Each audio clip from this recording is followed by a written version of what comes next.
Kepalan tangan Irjen Teddy usai lolos dari vonis mati. Irjen Teddy Minahasa lolos dari hukuman mati. Mantan Kapolda Sumatera Barat, Sumbar, terlihat mengepalkan tangan dan tersenyum usai vonis penjara seumur hidup dibacakan majelis hakim. Putusan itu dibacakan Hakim Ketua John Sarman Saragih di PN Jakbar, Selasa 9 Mei. Teddy divonis bersalah dalam kasus narkoba, yakni menukar barang bukti sabu dengan tawas. Mengadili, menyatakan terdakwa Teddy Minahasa telah terbukti secara sah dan meyakinkan bersalah melakukan tindak pidana, kata John. Menjatuhkan pidana terhadap terdakwa Teddy Minahasa dengan pidana seumur hidup, imbuhnya. Teddy Minahasa dinyatakan bersalah melanggar pasal 114 ayat 2 UU No 35 tahun 2009 tentang narkotika yungto pasal 55 ayat 1 pertama KUHP. Hakim menyatakan tidak ada alasan pemaaf dan pembenar untuk Teddy. Hakim menyatakan Teddy terbukti terlibat menjual barang bukti sabu lebih dari 5 gram bersama Linda dan AKBP Dodi Prawira Negara. Hakim juga menyatakan Teddy terbukti mendapat keuntungan dari penjualan sabu tersebut senilai $27.300 Singapura atau setara dengan 300 juta rupiah. Hakim menolak seluruh pembelaan atau pleidoy Teddy Minahasa. Pertimbangan Hakim. Hakim juga membeberkan tentang hal meringankan dan hal memberatkan di vonis Teddy Minahasa.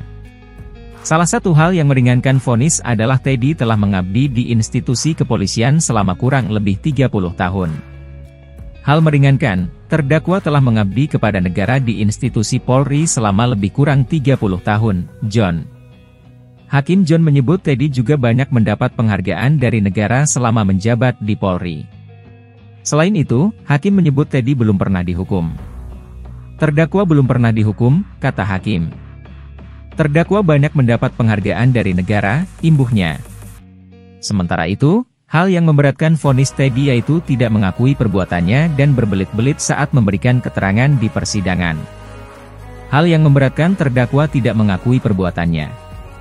Terdakwa menyangkal dengan cara memberikan keterangan berbelit-belit, kata John. Hal memberatkan lainnya ialah Teddy menikmati keuntungan dari penjualan sabu.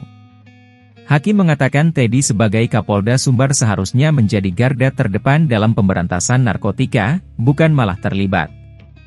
Terdakwa merupakan anggota kepolisian RI dengan jabatan Kapolda Sumatera Barat, di mana sebagai seorang penegak hukum terlebih dengan tingkat jabatan Kapolda, seharusnya terdakwa menjadi garda terdepan dalam memberantas peredaran gelap narkotika. Namun terdakwa justru melibatkan dirinya dan anak buahnya dengan memanfaatkan jabatannya dalam peredaran gelap narkotika sehingga sangat kontradiksi dengan tugas dan tanggung sebagai Kapolda dan tidak mencerminkan sebagai seorang aparat penegak hukum yang baik dan mengayomi masyarakat, ujar Hakim. Terdakwa telah menikmati keuntungan dari hasil penjualan narkotika jenis sabu, sambungnya. Berikutnya, Hakim menyatakan perbuatan Teddy telah mencoreng nama baik institusi Polri. Hakim menyebut perbuatan Teddy telah mengkhianati perintah Presiden dalam pemberantasan narkotika. Perbuatan terdakwa telah merusak nama baik institusi kepolisian. Perbuatan terdakwa sebagai Kapolda telah mengkhianati perintah Presiden dalam penegakan hukum dan pemberantasan peredaran gelap narkotika, kata Hakim. Terdakwa tidak mendukung program pemerintah dalam pemberantasan peredaran gelap narkotika, tambahnya.